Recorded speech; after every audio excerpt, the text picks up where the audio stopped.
तो स्वागत है आपका माई कोटिस में। ओके, हमने कुछ चेंजेस किए हैं शेड्यूल में कि अब डेली कोड से रिलेटेड वीडियोस आने की जगह एक एक दिन छोड़ के अब कोड का वीडियोस आता रहेगा। कोई भी हो, चाहे स्विफ्ट हो, ऑब्जेक्टिव सी हो, या जावा हो, या फिर एंड्रॉयड से रिलेटेड हो, या फिर फ्लटर हो, या फिर जैमरन, means all about mobile application development related. ठीक है ना। तो उसके अलावा एक एक दिन छोड़ के कोई एक दिन आएगा इंटरव्यू सीरीज, और कोई एक दिन कंसेप्ट का सीरीज़। कंसेप्ट मीन्स जो टर्मिनोलॉजी है, और जैसे मैं ऊप्स कंसेप्ट हो गया, सॉलिड प्रिंसिपल हो गया, आर्किटेक्चर कंसेप्ट हो गया, देन आपको मेंटेनेबिलिटी कंसेप्ट क्या हो गया। ओके, हॉरिजॉन्टल स्केलिंग क्या है, वर्टिकल स्केलिंग क्या है, बहुत कुछ है कंसेप्ट में। ऐसा कुछ लिमिटेड नहीं है क्योंकि बेसिक क्लियर होना चाहिए। ठीक है, जब तक आप बेसिक पूरा 100% तो मैं कह नहीं सकता कि हर किसी का 100% बेसिक क्लियर है या नहीं है। ठीक है ना, लेकिन कुछ आइडिया होना चाहिए कि वो किस पे, अगर कोई एक क्लाउड पे काम कर रहा है, कोई डेवलपर हो, कोई प्रोग्राम हो, या फिर कोई बिगनर हो, क्लाउड पे काम कर रहा है, तो उसको क्लाउड के बारे में कुछ एक बेसिक इन्फॉर्मेशन है कि क्लाउड कंप्यूटिंग होता क्या है। 100% तो उसको भी, जिसके पास 10 साल का या 15 साल का भी एक्सपीरियंस है, उसको भी 100% का मीन्स आइडिया नॉलेज होता नहीं है। हाँ, आपका जो क्वेश्चंस रहता है उससे रिलेटेड वो कवर अप कर लेते हैं, और मोस्ट ऑफली वो काम कोई प्रैक्टिकल नॉलेज रहता है और इंडस्ट्री नॉलेज रहता है तो वो कवर अप कर लेते हैं। ठीक है ना, लेकिन बहुत सारे ऐसे आइडियाज होता है, कंसेप्ट होता है, बिहाइंड द जो सीन चलता रहता है। आप कह सकते हो क्लाउड जो है, आप एक दिख रहा है, या फिर हम मोबाइल एप्लीकेशन जो दिख रहा है वो चलो ठीक है, लेकिन बिहाइंड द सीन में बहुत कुछ चलता है। एपीआई हो गया, एप्लीकेशन सिक्योरिटी हो गया, लोकल डाटाबेस हो गया, इंक्रिप्शन कोड इंक्रिप्शन हो गया, नेमिंग कन्वेंशन हो गया, कोडिंग पैटर्न हो गया, आर्किटेक्चर डिजाइन, देन आपका यूआई हो गया, बहुत कुछ रहता है बिहाइंड द सीन। ठीक है ना, तो हल्का भी एक नॉलेज रहेगा, एक बेसिक आइडिया रहेगा, अगर किसी रहेगा तो हाँ, वो एक सेटिस्फैक्ट्री रहता है कि हाँ, मेरे को इसके बारे में एक हल्का सा नॉलेज है, मैं उसको ज़्यादा एक्सप्लोर कर सकता हूँ। ठीक है, कोई भी एक बिगिनर को अगर हल्का सा बेसिक नॉलेज रहेगा, वो आगे से एक्सप्लोर भी करने के लिए वो इंटरेस्ट रहेगा। ठीक है ना, लेकिन वो नॉलेज बेसिक आइडिया होना चाहिए। तो हम लोग उस हिसाब से एक एक करके एक एक इंटरव्यू सीरीज है, कंसेप्ट सीरीज है, डीएसए सीरीज है, डाटा स्ट्रक्चर एंड एल्गोरिथम का। ठीक है, और एक दिन ब्लॉग मीन्स राइटिंग ब्लॉग, जो टेक्निकल स्टॉप्स होता है, जो मेरा खुद का जो एप्लीकेशन है, मैं जो चीज़ डे बाय डे फेस करता रहता हूँ, जो बग्स हो गया, या फिर टेक्निकल हो गया, या टेक्नोलॉजी रिलेटेड स्टॉप्स होता है,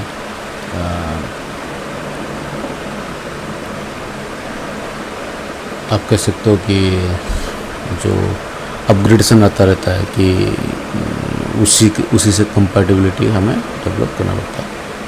चलो, ये तो हो गया क्या चेंजेस हो गया। तो इंटरव्यू सीरीज में बेसिकली हम लोग कवर करने वाले हैं रैंडमली। ठीक है ना, इनिशियली ये फर्स्ट वीडियो है, तो मैं कोशिश कर रहा हूँ तो एक बेसिक कवर करने के लिए बेसिक मीन्स मेरे पास जो ऑलरेडी कुछ क्वेश्चन कि क्वेश्चन है तो उससे रिलेटेड, ठीक है। तो इसके बाद के बाद जो इंटरव्यू का सीरीज आता रहेगा वो सीक्वेंशियल आता रहेगा। मीन्स अगर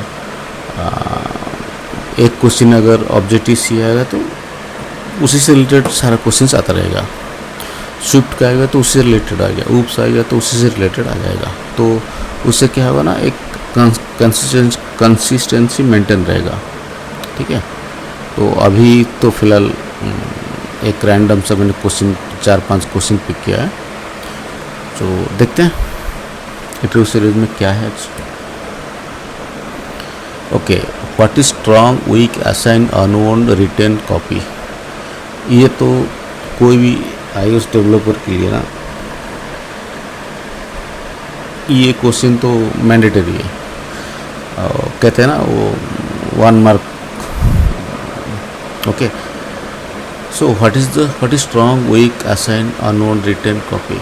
देखो strong reference in strong is equal to increase reference counting by 1। Okay, increase reference counting 1 means जब आप ऑब्जेक्ट क्रिएट करते हो, जब उस क्लास का कोई ऑब्जेक्ट हो क्रिएट करते हो ना, अगर आप उसका रेफरेंस स्ट्रॉन्ग दे रहे हो ना, तो ये एक मेमोरी एलोकेशन तो करेगा ही करेगा, ठीक है। लेकिन वो वहाँ पर रहता है, वो डी एलोकेट नहीं होता है। ओके, और उससे रिलेटेड और एक कंसेप्ट है स्ट्रॉन्ग रेफरेंस साइकिल जो होता है, ठीक है। मीन्स रेंट और जो एड्रेस, ओके, रेंट और एड्रेस से रिलेटेड होता रहता है। अगर मैं रेंट को भी स्ट्रॉन्ग रेफरेंस दूंगा, एड्रेस को भी स्ट्रॉन्ग रेफरेंस दूंगा, ओके, और बोलूँगा कि रेंट क्लास में एड्रेस एक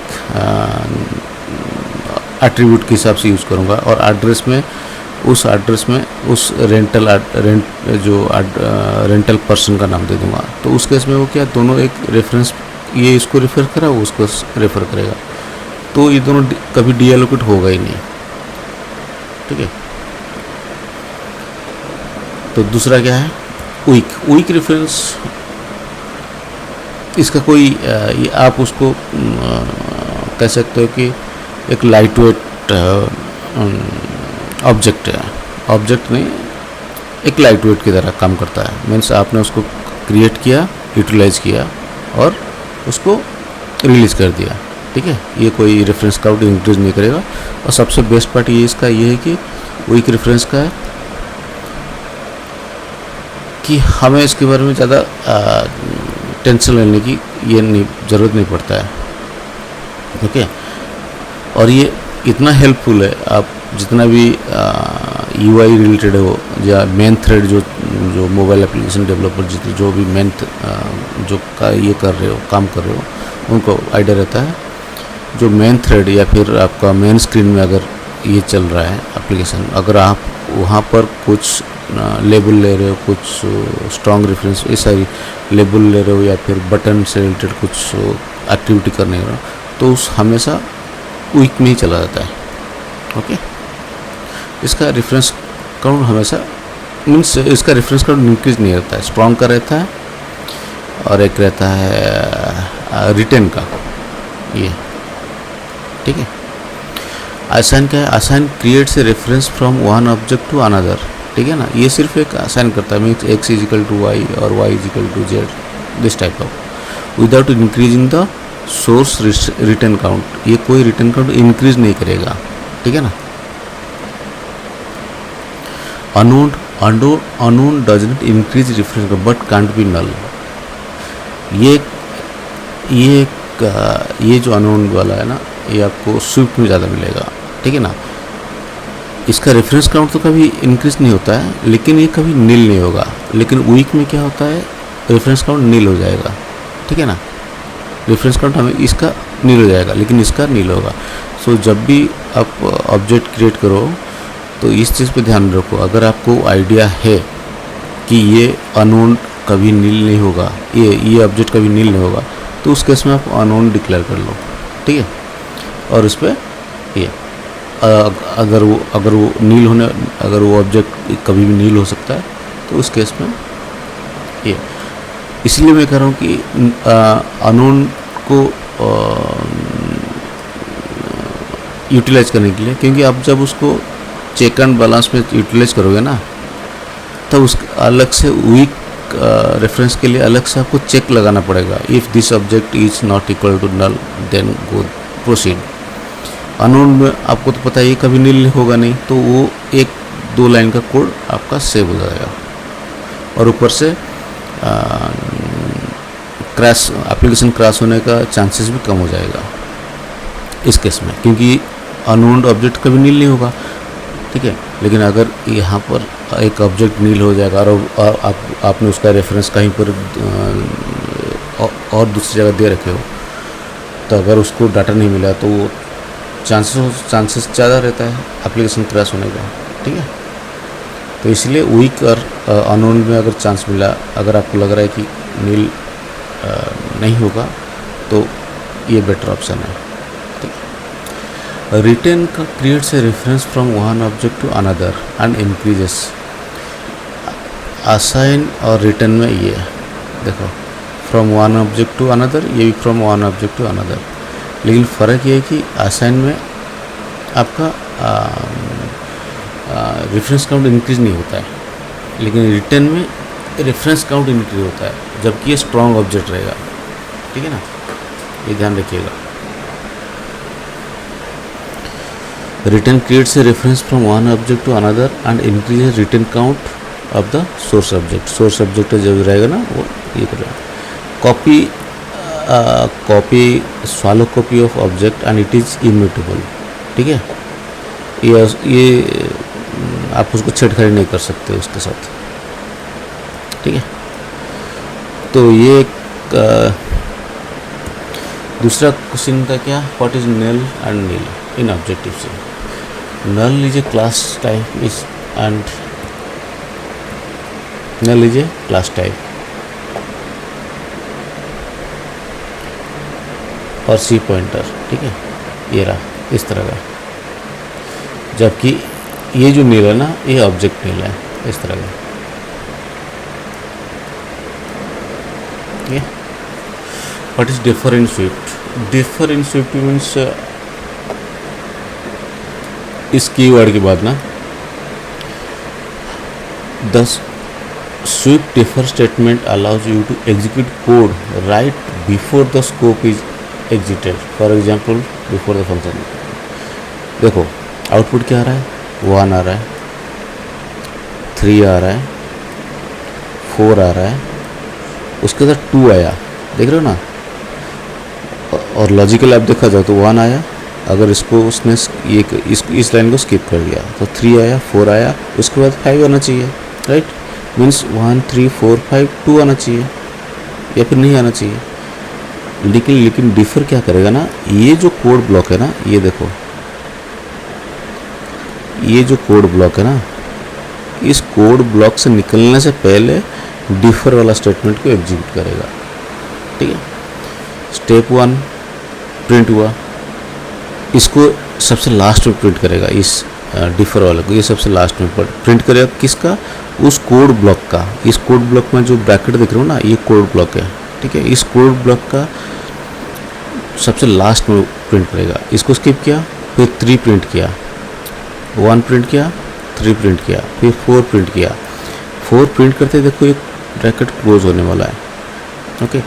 ये ब्रैकेट जैसे क्लोज होने से पहले वो क्या करे, डिफर स्टेटमेंट को एग्जीक्यूट कर देगा। मीन्स 2 आया, फिर वो नॉर्मल अपने लूप में चला गया, ठीक है। तो ये है what are the properties in Swift and its different types. देखो प्रॉपर्टीज 2 तरह का है जो हम लोग नॉर्मली यूज़ करते हैं, स्टोर प्रॉपर्टी और computer properties. Store properties normally जो हम लोग इनिशियलाइज कर लेते हैं, X value is equal to 10, Y value is equal to 5 और string name is equal to micro tips और something, okay. That is store, already मैंने स्टोर कर दिया है। बेसिकली अगर मैं ये देखा जाओ, कैलकुलेटेड और कंप्यूटेड प्रॉपर्टीज जो होता है ना, वो होता है आप डाटा कहीं से फेच कर रहे हो, किसी दूसरे मेथड, वो डिपेंडेंसी रहता है। ये यहाँ पर स्ट्रिंग हो सकता है, इंटीजर हो सकता है, कुछ भी हो सकता है, लेकिन इसका कॉन्सेप्ट ये है कि computer properties are provided by classes, structure and enums to provide custom behaviour properties. ठीक है, इसके लिए जो भी आपके यहाँ से आउटपुट आएगा ना, वो उसका डिपेंडेंसी रह जाएगा। इसके अलावा एक और प्रॉपर्टीज है, वो है लेजी प्रॉपर्टीज। ठीक है, लेजी प्रॉपर्टीज नाम तो समझ गए होगे, लेजी है। ठीक है, नहीं उससे कोई लेना देना नहीं है। लेजी प्रॉपर्टीज का मतलब ये है कि जब उसका ज़रूरत होगा तभी वो इनिशियलाइज होगा। ठीक है, और ये कब होता है? नॉर्मली लेजी प्रॉपर्टीज हम लोग जैसे अगर मेरे को एपीआई कॉल करना है, ठीक है ना, एपीआई में मेरा रहता है क्या है, वेब एड्रेस। ठीक है, अब मेरे को जब तक मैं उस एपीआई मेथड को कॉल नहीं करूँगा ना, तब तक वो यूआरएल कॉल नहीं होगा, और जब तक यूआरएल नहीं करो तो वो इनिशियलाइज नहीं होगा। Right,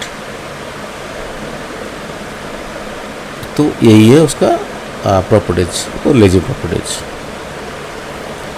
lazy store properties are a way to defer the initialization of a properties until its first use. जब तक उसका फास्ट यूज आप यूज नहीं करोगे ना, जब तक कॉल करोगे ना, तब ना उसका फास्ट यूज आएगा। जब कोई भी प्रॉपर्टीज जब तक उसको यूज नहीं आएगा, जैसे व्यू डिड लोड में अगर मैं एक वैल्यू को इनिशियलाइज किया हूँ, जब तक मैं व्यू डिड लोड को कॉल ही मतलब उस व्यू को मैं लोड ही नहीं करूँगा, तब तक वो वैल्यू इनिशियलाइज नहीं होगा। राइट, फर्स्ट टाइम इनिशियल लगेगा, लेकिन सेकेंड टाइम तो व्यू डिड लोड का जो उसका प्रॉपर्टीज, उसका जो इवेंट साइकिल्स है वो डिफरेंट है। वो एक ही बार उस व्यू के लिए वो एक ही बार ही लोड होता है। ठीक है, this is useful for expensive properties. Expensive properties means आप जैसे एपीआई कॉल हो गया, लार्ज कलेक्शन हो गया, अगर डाटाबेस का अगर कुछ प्रोसेसिंग ये कर रहे हो, और डिक्शनरी से रिलेटेड कुछ प्रोसेस कर रहे हो, या फिर आरएस से रिलेटेड, तो उस केस में आपका हेल्पफुल होता है, क्योंकि ओबियसली अगर इस चीज़ को आप इनिशियलाइज करोगे तो बहुत सारा आपका रिसोर्स भी कंज्यूम होना शुरू कर देगा। ठीक है,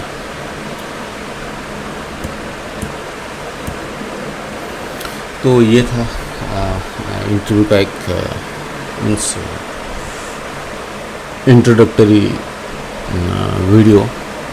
और नेक्स्ट सेशन से इंटरव्यू सीरीज़ का मैं हर एक जैसे ग्रुप से रिलेटेड हो या फिर डिफरेंट सब्जेक्ट से रिलेटेड, मैं जो इंडस्ट्री में जो भी इंटरव्यू ऑलरेडी है वो अवेलेबल है, ठीक है, मैं गैदर करके उसको अपलोड करता रहूँगा। ओके, थैंक यू दोस्तों।